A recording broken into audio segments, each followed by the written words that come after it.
नमस्कार साथियों, राहुल मिश्रा नाम से पुकारा जाता है हमको और आप देख रहे हैं बुंदेली हलचल। साथियों, इस वक्त हम मौजूद हैं डॉक्टर हरि सिंह गौर विश्वविद्यालय कैंपस में, जहां पर हमसे आज बात करने के लिए उपस्थित हैं विश्वविद्यालय के इतिहास विभाग के assistant professor doctor Pankaj Singh sir. Sir, आपका बहुत बहुत स्वागत है पहले तो बुंदेली हलचल में। धन्यवाद राहुल जी, आपने अपने चैनल पे मुझे बुलाया और मुझसे बात की, इसके लिए मैं पहले आप सभी का आभारी हूँ। और ख़ास करके इस प्रोग्राम को आप जब हम लोग बात कर रहे हैं तो मेरा उद्देश्य ये है कि गौर जयंती पर एक कार्यक्रम जो अभी हो रहा है और ख़ास करके डॉक्टर हरि सिंह गौर विश्वविद्यालय की माननीय कुलपति महोदय प्रोफेसर नीलिमा गुप्ता ने जो पिछले 70 सालों से जिस प्रकार से गौर जयंती को हम सेलिब्रेट कर रहे हैं उसको एक नया रूप दिया। और 21 नवंबर से लेकर 26 नवंबर तक लगातार कार्यक्रम, उसमें सभी का पार्टिसिपेट, बच्चों का, sports activities, cultural activities, academic activities, ये चीज़ें होना, ये मतलब वास्तव में एक महिला नेतृत्व के आने के बाद जो बदलाव दिख रहा है ये सुखद है। जैसा कि मैं अभी सभी दर्शकों को बताना चाहूँगा कि आप यह समझ चुके होंगे कि आज विषय हमारा डॉक्टर गौर को लेकर है। जी हाँ, एक हरि सिंह गौर सनीश्री टॉरी पर पैदा होने वाला लड़का, जिसकी माध्यमिक एवं प्राथमिक शिक्षा ही बहुत एवरेज थी। उसके बाद वह हरि सिंह गौर आज डॉक्टर हरि सिंह गौर बन जाता है। हमारे सागर वासियों के लिए एक भगवान और एक अमर आत्मा के रूप में निखर कर आता है। डॉक्टर हरि सिंह गौर की आज हम जब बात करते हैं तो एक शिक्षाविद के रूप में जाने जाते हैं, एक महान वकील, महान अधिवक्ता के रूप में हम उनको ज़रूर जानते हैं। तो सर, जो आप बता रहे थे कि गौर सप्ताह, जैसा कि प्रोफेसर नीलिमा गुप्ता जो हमारी विश्वविद्यालय की नवागत कुलपति हैं, उन्होंने इसी साल से यह एक इवेंट ऑर्गेनाइज़ किया है जो 26 नवंबर को हम सागरवासी गौर जयंती के रूप में मनाते थे। इस बार गौर जयंती गौर सप्ताह के रूप में मनाया जा रहा है। तो सर, इस पर आप थोड़ी बात कर सकते हैं? बिल्कुल, और ये हम सभी का सौभाग्य है और मैं तो अपने आप को बहुत सौभाग्यशाली मानूंगा कि जिस गौर साहब ने अपने जीवन भर की कमाई से इस विश्वविद्यालय की स्थापना की, उसमें आज मैं एक सदस्य के रूप में अपनी सेवाएं दे पा रहा हूं, तो ये गौर साहब का ही आशीर्वाद है। और हम सभी, जैसे आप भी इस विश्वविद्यालय से जुड़े हुए हैं, तो मैं मानता हूं कि गौर साहब हमारे बुंदेलखंड में ही नहीं, पूरे मध्य प्रदेश में हमारे रगों में बसे हुए हैं और उनका कंट्रीब्यूशन बहुत बड़ा है। क्योंकि मध्य प्रदेश में इसलिए मैं कहूँगा क्योंकि मध्य प्रदेश और छत्तीसगढ़ जब यूनाइटेड था तो ये पहला विश्वविद्यालय अपनी पूंजी से स्थापित करना, ये अपने आप में बड़ा अर्थ है इसका। सर, जैसा कि आपने बताया कि गौर साहब एक महान शिक्षाविद, एक महान दानकर्ता थे और यही हमारे मैक्सिमम पॉपुलेशन जो हमारी सागर की है या देश दुनिया की पॉपुलेशन है, जी। इनके बारे में यही एक ज्ञान सिमटा हुआ है कि गौर साहब एक महान शिक्षाविद थे और सबसे बड़ी बात, महान दानकर्ता थे। जी। लेकिन मैंने जितना किताबों में पढ़ा है, जितना उनके बारे में सुना है, जी, वह इनका एक सबसे छोटा कंट्रीब्यूशन माना जाता है जो शिक्षा के क्षेत्र में उन्होंने दिया है। इसके अलावा कई बड़े बड़े काम जो गौर साहब ने किए, जिससे वह हरि सिंह गौर नाम का लड़का डॉक्टर गौर बन पाया। जी। तो ये ऐसे कौन से काम थे सर जो उनकी विचारधारा, जो आइडियोलॉजी हमारी जो उनके सामने निकल कर आई, जिससे वह डॉक्टर गौर बने? इसको सर आप प्लीज़ हमारे दर्शकों को संक्षिप्त में ज़रूर समझाइए।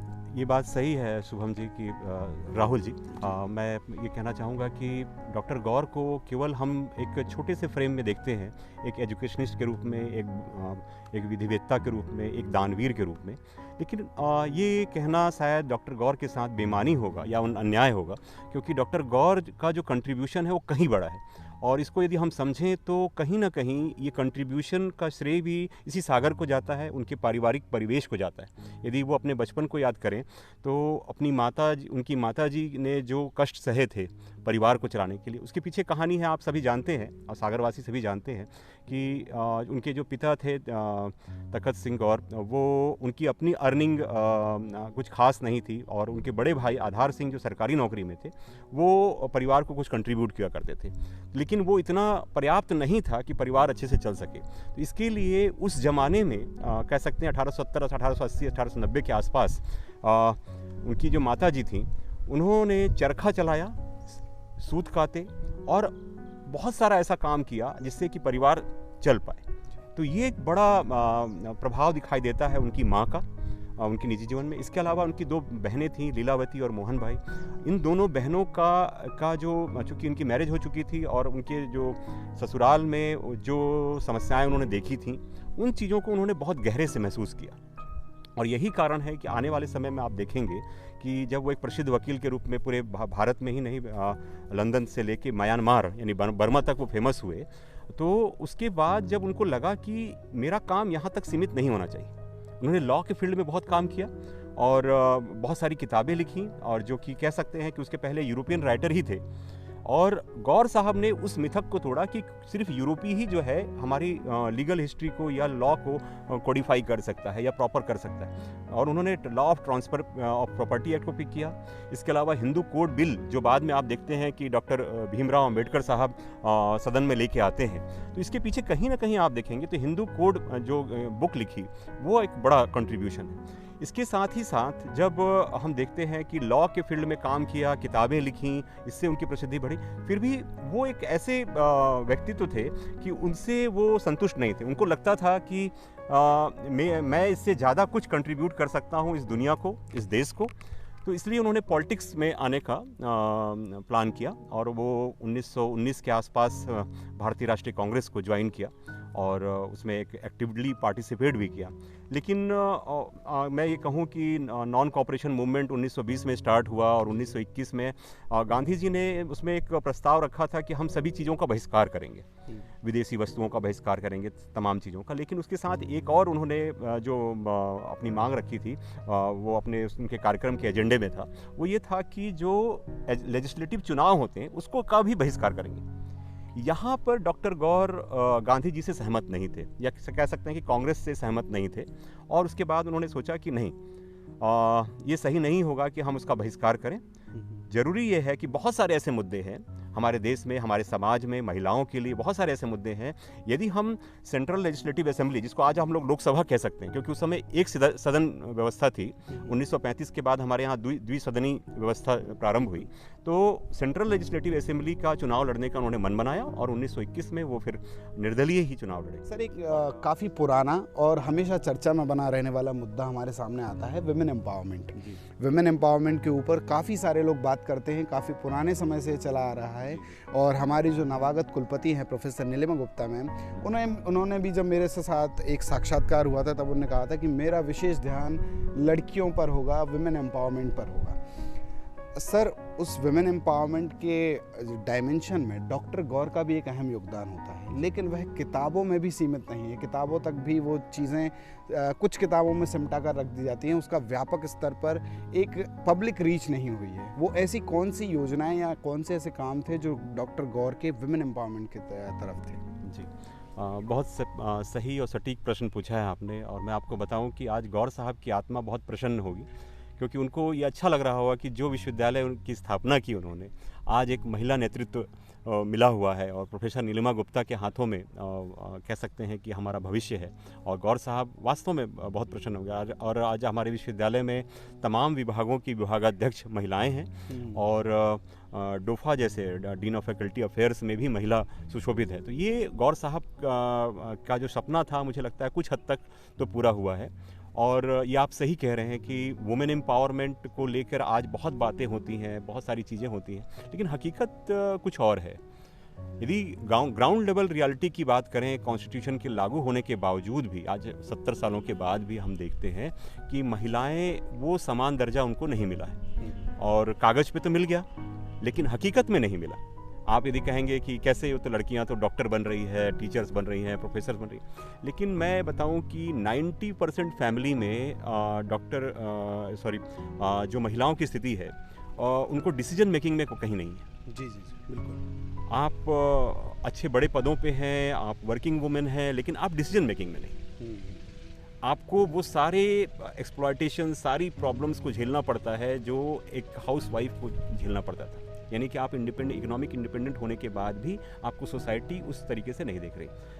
डॉक्टर गौर का विजन मैं बात करूं राहुल जी, तो मैं आपको बताना चाहूँगा कि आप कल्पना करिए, आज से 100 साल पहले डॉक्टर गौर क्या सोच रहे थे महिलाओं के बारे में। मैं आपको बता दूं कि वो इतने क्रांतिकारी थे, इस पर बात नहीं होती, आप सही कह रहे हैं। और मैं दुर्भाग्य से कहूँगा कि भारतीय जो इतिहासकार भी इसके साथ न्याय नहीं किया इन लोगों ने।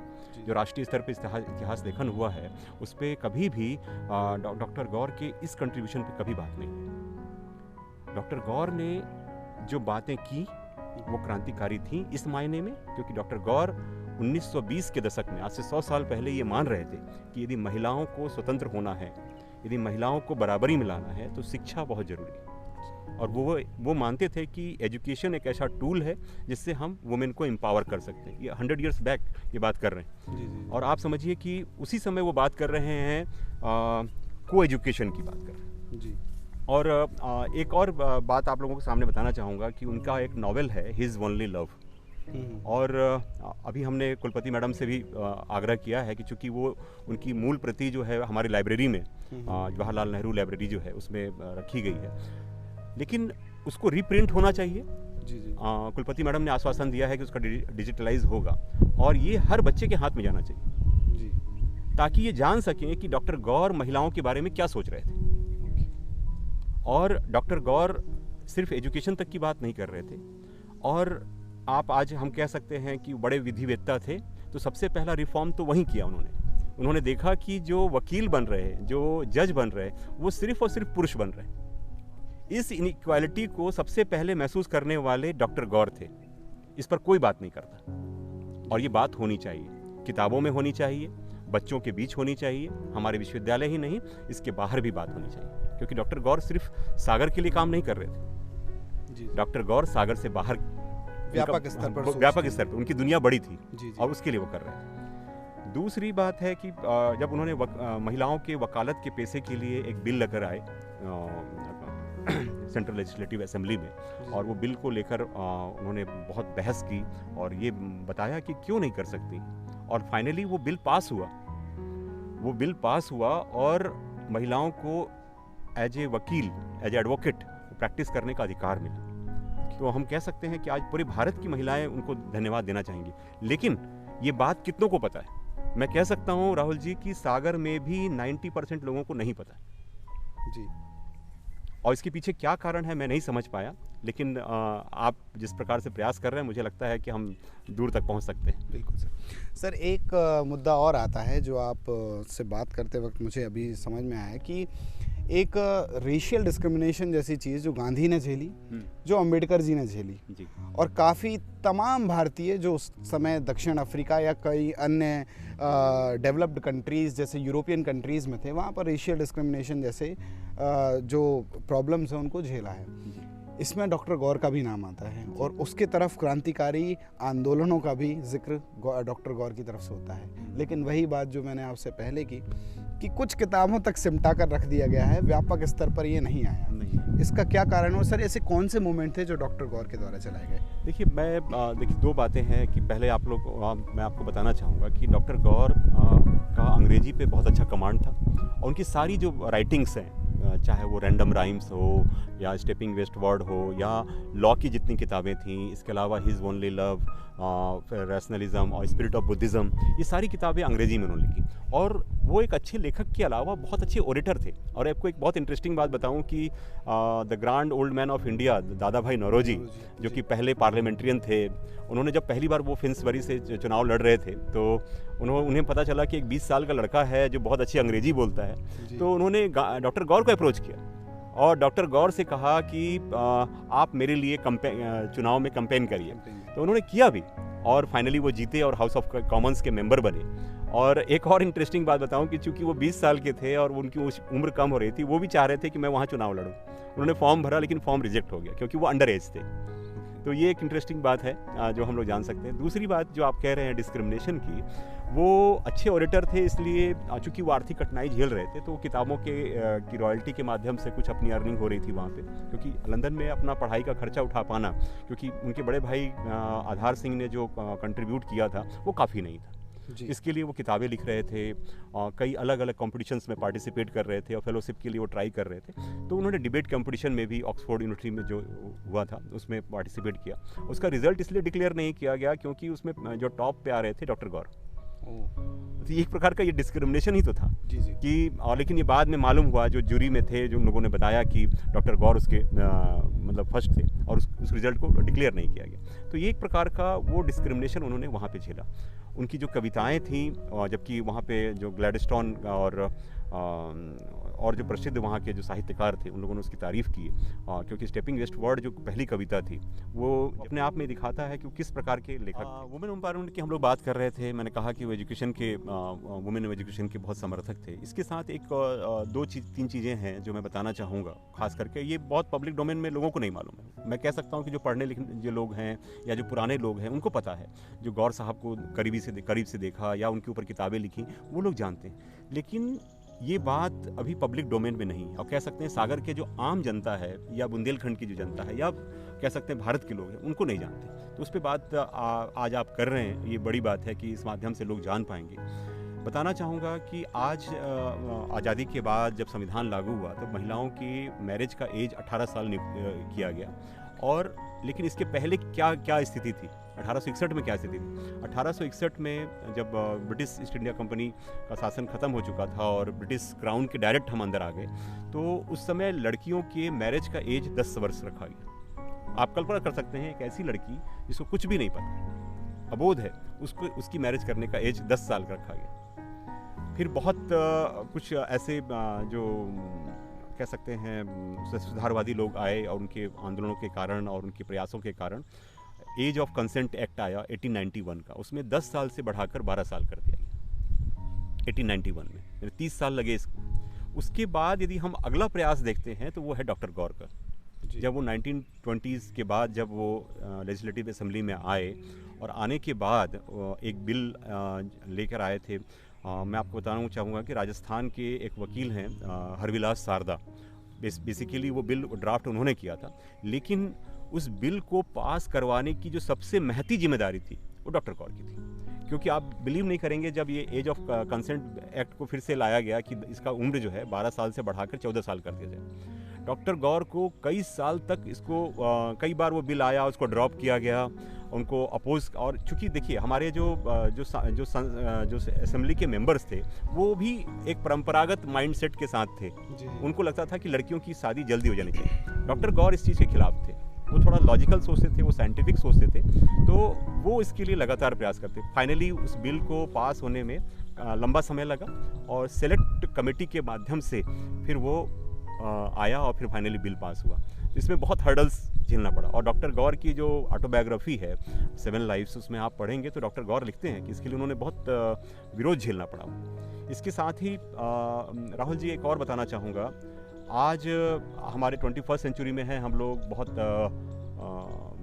कह सकते हैं बहुत प्रोग्रेसिव बातें करते हैं, हम मंगलयान में जाने की बात करते हैं, स्पेस टूरिज्म की बात करते हैं, लेकिन हकीकत ये है कि आज भी हम अपने कास्ट के बाहर मैरिज करने का सोचते हैं तो हम सोसाइटी का, आपको बात पता है कि क्या रुख होता है। बिल्कुल उसको अप्रिशिएट नहीं किया जाता, उसको किसी प्रकार से एक्सेप्ट नहीं किया जाता, ये दुर्भाग्य। लेकिन डॉक्टर गौर 100 साल पहले इसको विजुअलाइज कर रहे थे और ये बिल लेकर आए। पहले ये बिल का नाम था सिविल मैरिज बिल, और उसी का एक पार्ट है जिसमें इंटरकास्ट मैरिज की बात की गई। और इसके पीछे 2 मकसद था। पहला मकसद ये था कि जो सिविल मैरिज यदि हम कर रहे हैं और उसके तहत यदि हम इंटरकास्ट मैरिज कर रहे हैं तो आप आज भी देखते हैं कि हमको समाज से बेदखल कर दिया जाता है, लड़के और लड़की को बाहर कर दिया जाता है, और उससे भी ज़्यादा प्रॉपर्टी राइट्स जो हैं, संपत्ति के जो अधिकार हैं, उससे हमको बेदखल कर दिया। डॉक्टर गौर का जो कंट्रीब्यूशन ये है कि उन्होंने इस बिल में जो अमेंडमेंट कराए, उसके अंदर जो प्रोविजंस कराए, उसमें ये किया कि इंटरकास्ट मैरिज वैलिड होगा, नंबर 1। दूसरा, जो प्रॉपर्टी राइट है न केवल लड़के का, लड़की का भी उसमें अधिकार होगा जी। और आपको बता दूं कि डॉक्टर भीमराव अंबेडकर, जो बाबा साहब हमारे संविधान के निर्माता कहे जाते हैं, उन्होंने हिंदू कोड बिल ले आया, लेकिन उससे बहुत पहले डॉक्टर गौर अपनी किताब हिंदू कोड ला चुके थे, और हिंदू कोड में वो सारी बातें हैं जो हिंदू कोड बिल में आप देख सकते हैं। लेकिन आपको मैं कहूँ कि कितने लोग जानते हैं, क्या सागर के लोग कितने लोग जानते हैं, या इसके बाहर कितने जानते हैं? तो ये सब कुछ सवाल हैं जो हम सबको परेशान करते हैं। और इसके अलावा एक और महत्वपूर्ण है जो काम जो है डॉक्टर गौर का, वो शायद हम कह सकते हैं सागर से नहीं जुड़ा हुआ या मध्य प्रदेश से जुड़ा हुआ नहीं है, क्योंकि ये प्रथा यहाँ प्रचलित नहीं है। आपने देवदासी प्रथा के बारे में सुना है? जी जी जी। दक्षिण भारत के मंदिरों में और कुछ उड़ीसा के मंदिरों में, कुछ महाराष्ट्र, लोअर महाराष्ट्र के क्षेत्र में कि मंदिरों में एक प्रथा है देवदासी प्रथा। कहा जाता है कि मध्यकाल के आसपास, और इसको जब मुगल्स के समय में ट्रेविनियर वगैरह यहाँ पे यात्रा करने आए तो उन्होंने इस चीज़ को लिखा है कि मंदिरों में देवदासी प्रथा प्रचलित थी और सब चीज़ें थी, क्योंकि उसके पहले हमको देवदासी का बहुत ज़्यादा डिटेल नहीं मिलता। लेकिन देवदासी प्रथा का एक रूप जो बहुत भयावह था, आप समझ सकते हैं कि डॉक्टर गौर कितने विजनरी थे, और वो केवल सिर्फ छोटा नहीं सोच रहे थे, वो सिर्फ सागर या मध्य प्रदेश या अपने क्षेत्र को नहीं सोच रहे थे, या नागपुर में उन्होंने बहुत लंबा समय किया तो सिर्फ महाराष्ट्र नहीं सोच रहे थे, वो पैन इंडिया की बात कर रहे थे जी। और वो पूरे भारत की महिलाओं की समस्याओं को एड्रेस कर रहे थे। और देवदासी प्रथा का जो सबसे खराब रूप ये है कि किसी लड़की को बहुत कम एज में उसको कहा जाता है कि आप भगवान को ये पहले शुरुआत इसकी बहुत अच्छे से ली हुई थी कि कोई लड़की विवाह नहीं करना चाहती तो वो भगवान की सेवा के लिए उसके लिए समर्पित कर दी जाएगी, उसके माता पिता के द्वारा या लड़की के स्वयं की इच्छा के द्वारा। शुरुआत कह सकते हैं अच्छी रही होगी, लेकिन बाद में इसको कस्टम बना दिया गया, इसको फोर्सफुली किया गया, और इसके पीछे जो कॉन्स्पिरेसी हुई, महिलाओं का जो एक्सप्लॉयटेशन था, खास करके सेक्सुअल हैरेसमेंट हुआ, जो और कई मंदिरों में तो प्रोस्टिट्यूशन तक की हद तक चला गया ये चीज़। आप समझ सकते हैं कि ये प्रथा कितनी ख़राब रही होगी। और गौर साहब चूँकि एक प्रकार से वकील भी थे और तमाम उन केसों को देख रहे थे, न केवल नागपुर में, रायपुर, कलकत्ता, म्यांमार, लाहौर, इलाहाबाद, तमाम उन क्षेत्रों में वो केस लड़ रहे थे, तो वो देख रहे थे कि क्या समस्याएं हैं, और इन समस्याओं को समझने के बाद वो देवदासी एक्ट लेकर आए। और देवदासी एक्ट अपने आप में आज पनिशेबल एक्ट है कि देवदासी किसी को आप नहीं बनाया जा सकता, या उसको ऑफर करना देवता को या उसको किसी को फोर्स करना, दोनों पनिशेबल एक्ट है आईपीसी की धारा 372 और 373 के तहत। इस पर भी कोई बात नहीं होती। सर, आपने काफ़ी सवालों पर हमसे बात की, जैसे कि कॉन्स्टिट्यूशन को लेकर, वुमेन एम्पावरमेंट को लेकर, और एक्चुअल आइडियोलॉजी जो उनकी थी, इन सभी पर हमने बात की, इन सभी पर हमने आपसे जिक्र किया, और उसका आंसर भी आपने बड़ी अच्छे तरीके से दिया। दर्शकों को बड़ा फ़ायदा होगा इस बारे में भी समझने के लिए। लेकिन सर, एक सवाल जो हम सभी को चुभता है और जो एक्चुअल है, लोग माने या ना माने, कि एक हरि सिंह गौर नाम का लड़का जो डॉक्टर गौर बन गया, जो गांधी, नेहरू, अंबेडकर, भगत सिंह के पैरेलल काम किया, जिसने भारत की आज़ादी में, भारत के कॉन्स्टिट्यूशन में, हर ड्राफ्टिंग कमेटी में जो एक मेंबर रहा। लेकिन सर, आज जब हम बात करते हैं तो आइडियोलॉजी की बात होती है तो एक नेहरूवियन कॉन्सेप्ट आता है, एक गांधीयन फिलॉसफी आती है। लेकिन डॉक्टर गौर की फिलॉसफी सर माइक्रो लेवल ही रह गया, उसको मैक्रो लेवल अप्रोच में क्यों तब्दील नहीं हुआ, या फिर कहाँ पर हमसे एक गलती हो गई कि जो डॉक्टर गौर का जितना नाम नेहरूवियन कॉन्सेप्ट में, जैसे आपने हिंदू कोड की बात की, जो अम्बेडकर का बिल था वो बेस्ड था जैसे कि डॉक्टर गौर की किताब पर कहीं, तो एक डॉक्टर गौर की फिलॉसफी भी होनी चाहिए थी, लेकिन यह सिमट कर क्यों रह गई सर? इसमें आपकी क्या जो आपके मत क्या होंगे इसमें? आपकी बात से मैं पूरी तरह सहमत हूँ। और मैं जब सागर विश्वविद्यालय को ज्वाइन किया और फिर गौर साहब के बारे में सुना, तो एक चीज़ जो हम लोग कॉमनली आप भी जो बात पे कर रहे हैं कि हम जानते हैं कि उनके जीवन भर की कमाई से विश्वविद्यालय बना, और वो बहुत बड़े दानवीर थे, विधिवेत्ता थे, इन सब चीज़ों को तो हम सभी जान रहे थे।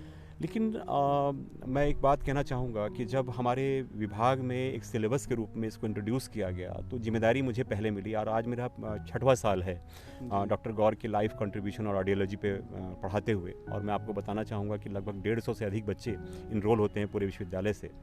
और फिर मैंने एक मिशन के रूप में इसको लिया इस चीज़ को समझने के लिए। और ये बात सही है क्योंकि डॉक्टर गौर बहुत सारे लोगों को डराते हैं जी। उन परंपरागत लोगों को डराते हैं क्योंकि डॉक्टर गौर समय से आगे की बात करते हैं। आप कल्पना करिए ना, 100 साल पहले इंटरकास्ट मैरिज बिल लाना, क्या ये समय से पहले की सोच नहीं है? जो परंपरागत मानसिकता, ऑर्थोडॉक्स मेंटालिटी के साथ जो हम जिस परंपरा को के साथ चल रहे थे, तो ये सोचना, विवाह की उम्र की बड़ी बात करना, को एजुकेशन की बात करना, वुमेन एम्पावरमेंट की बात करना, देवदासी प्रथा को ख़त्म करने की बात करना, ये सारी बातें कहीं ना कहीं डॉक्टर गौर के मतलब जो इतिहासकार हैं उनको भी शायद डराती हूँ कि लगता है ये क्रांतिकारी आदमी, इस पर बात करेंगे तो हो सकता है कि समाज में कहीं कुछ ऐसा बदलाव ना हो जाए। और इसमें कहीं ना कहीं हमारी भी गलती है क्योंकि हम लोगों ने भी सिर्फ डॉक्टर गौर को एक संस्थापक के रूप में और सागर का ही हमने समेट दिया जी जी। इसमें जो गलतियाँ मैं कहूँगा तो वो हमारी भी है, यानी कि इतिहासकारों की भी। कि हमने उस पर नहीं लिखा, हमने उस पर शोध नहीं किया, उस पर हमको शोध पत्र लिखा जाए। देखिए होता क्या है कि किसी को यदि पब्लिक डोमेन में वो एप्रिसिएशन मिलना चाहिए, वो तब मिलेगा जब हम उस पर काम करेंगे। हम अपने बच्चों को, हम अपने स्कॉलर्स को, अपने स्टूडेंट्स को ये बताएंगे कि डॉक्टर गौर क्या थे, उनको प्रमोट करेंगे। हम अपने यहाँ डिजर्टेशन कराते हैं, हम अपने यहाँ प्रोजेक्ट कराते हैं, हम बच्चों को प्रमोट नहीं करते, करना चाहिए। और जब तक हम इस तरीके से एकेडमिक्स में डॉक्टर गौर को नहीं स्थापित करेंगे, तब तक मुझे नहीं लगता कि डॉक्टर गौर के साथ सही अन्याय हुआ। एक और बहुत इंटरेस्टिंग बात बता दूं इसके साथ कि डॉक्टर गौर कैसे लोगों को डराते हैं। डॉक्टर गौर ने 100 साल पहले एक बात कही थी कि जो मंदिर हैं, जो हमारे धार्मिक स्थल हैं, चाहे मस्जिद हो, मंदिर हो, चर्च हो, इनमें बहुत सारा फंड आता है, बहुत सारा दान का पैसा आता है, और उसके मालिक कौन होते हैं? कुछ ट्रस्टी होते हैं। उसका क्या करते हैं, कोई इसकी ट्रांसपेरेंसी नहीं है जी। डॉक्टर गौर कह रहे थे कि इस संपत्ति को में से कुछ हिस्सा आप उस ट्रस्ट को दे दीजिए ताकि वो अपने मंदिर, मस्जिद, चर्च, गुरुद्वारे का संचालन करें, और बाकी पैसा सरकार को पास चला जाए, ताकि सरकार उसको स्वास्थ्य में, शिक्षा में, महिलाओं के इसके लिए और तमाम उन वेलफेयर स्कीम में इसको पैसा लगा। तो आप सोचिए, डॉक्टर गौर की बातों को करने के लिए पॉलिटिशियंस भी मुझे लगता है घबराते हैं, क्योंकि डॉक्टर गौर क्रांतिकारी थे मेरे हिसाब से। मतलब ये जो एक सेक्युलर सोच कही जानी चाहिए, जो सेक्युलर से हम आज भी लड़ते हैं जी। टॉलरेंस इंटॉलरेंस की बात हमारे देश में होती है, काफ़ी समय से होती आ रही है। जिस बात को डॉक्टर गौर ने 100 साल पहले किया, हम आज 100 साल बाद भी इस बारे में सेक्युलरली नहीं सोच रहे हैं जो डॉक्टर गौर ने तब सोचा, और शायद ये डर था जी। इसके अलावा सर और कुछ जो डॉक्टर गौर को यहीं तक सिमटा के रख दिया गया? मैं कहना चाहूँगा, हमारी जो मैं चूँकि विश्वविद्यालय से जुड़ा हुआ हूँ, इतिहास विभाग से हूँ, तो मैं बस इतना संदेश देना चाहूँगा हमारे बच्चों को, चाहे यूजी के हों, पीजी के हों या पीएचडी के हों, और हमारे शिक्षकों को भी, जो मेरे वरिष्ठ शिक्षक भी हैं, मेरे जो साथी हैं, सबसे कहूँगा कि डॉक्टर गौर को नए तरीके से री इन्वेंट करने की ज़रूरत है, री स्टडी करने की ज़रूरत है, उनको रिविज़िट करने की ज़रूरत है। और जब तक हम उनको रिविज़िट नहीं करेंगे उनके कामों को, और इसको लाने की जिम्मेदारी बाहर के लोगों की नहीं है, हमारी है, और ये प्रयास हमसे शुरू होना। मतलब मैं कहूँगा कि मैं एक कहावत है, पर उपदेश कुशल बहु तेरे, तो मैं ये बात नहीं कहूँगा कि उपदेश दूँ। मैं ये कह रहा हूँ कि मैंने आपको बताना भी चाहूँगा कि एक शोध पत्र मैंने लिखा है वुमेन एम्पावरमेंट पे, वो अभी कम्युनिकेटेड है मेरा पेपर जी। और जब पब्लिश हो जाएगा तो ज़रूर मैं आपके सामने वो रखूँगा, और उसमें मैंने महिलाओं के सशक्तिकरण को लेकर गौर साहब के योगदान पर बात की है। तो ये छोटा प्रयास है, ऐसे ही हम सभी को करना होगा। हमारे विभाग में प्रोफेसर बीके श्रीवास्तव जो अध्यक्ष हैं और जाने माने इतिहासकार हैं, उन्होंने डॉक्टर गौर की जीवनी को फिर से रीडिफाइन किया है, फिर से लिखा है।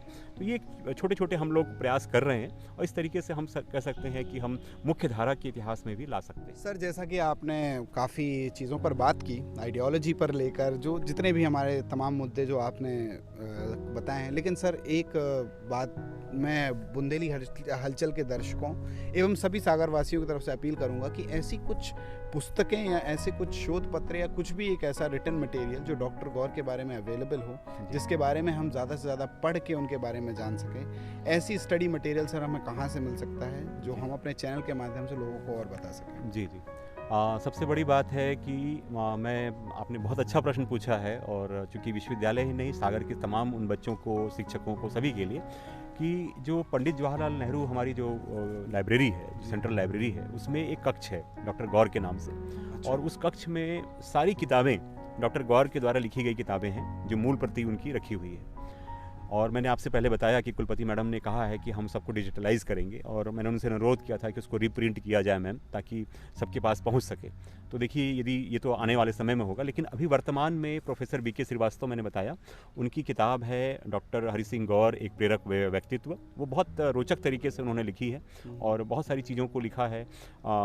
इसके अलावा एक 7 लाइव्स है जो डॉक्टर राजेश श्रीवास्तव ने अनुवाद किया था डॉक्टर गौर की मूल ऑटोबायोग्राफी की। इसके अलावा एक हमारे विश्वविद्यालय के ही पुराने सदस्य थे, साथी थे, सैनी जी, RS सैनी जी, उनकी एक किताब है, वो भी लाइब्रेरी में उपलब्ध है। इसके साथ ही साथ S.A. राघव जी थे। राघव जी ने बहुत संक्षिप्त में ही, लेकिन बहुत इंटरेस्टिंग किताब लिखी है। एक हमारे अभी वर्तमान में एक साथी हैं IT सेल में, डॉक्टर के कृष्णा राव, उनकी भी एक पतली सी किताब है। तो हम ये सब किताबें हैं हमारे पास, और आने वाले समय में चूँकि डॉक्टर गौर पे अंग्रेजी में काम नहीं हुआ है, तो मैं प्रयासरत हूँ आने वाले समय में मैं आपके बीच में कोशिश करूँगा कि डॉक्टर गौर के काम को छोटा ही सही लेकिन अंग्रेजी में लाने का प्रयास करूँगा। चलिए, तो ये थे हमारे साथ डॉक्टर पंकज सिंह सर, जो असिस्टेंट प्रोफेसर हैं इतिहास विभाग में डॉक्टर हरि सिंह गौर विश्वविद्यालय में। पिछले साल भी हमने डॉक्टर गौर की जीवन को लेकर एक वीडियो शूट किया था, इस साल भी हम ये लेकर आए हैं। और सबसे पहले आपको गौर जयंती की काफ़ी शुभकामनाएं, हार्दिक शुभकामनाएं देता हूं मैं। गौर साहब के व्यक्तित्व, गौर साहब की आइडियोलॉजी, गौर साहब की जीवन पर्यंत जो काम हुए हैं, उन सब को लेकर आज हमने सर से बात की। जाहिर है कि आपको ये जानकारी अच्छी लगी होगी। ज़्यादा से ज़्यादा इस वीडियो को शेयर कीजिए और बने रहिए बुंदेली हलचल पर। धन्यवाद।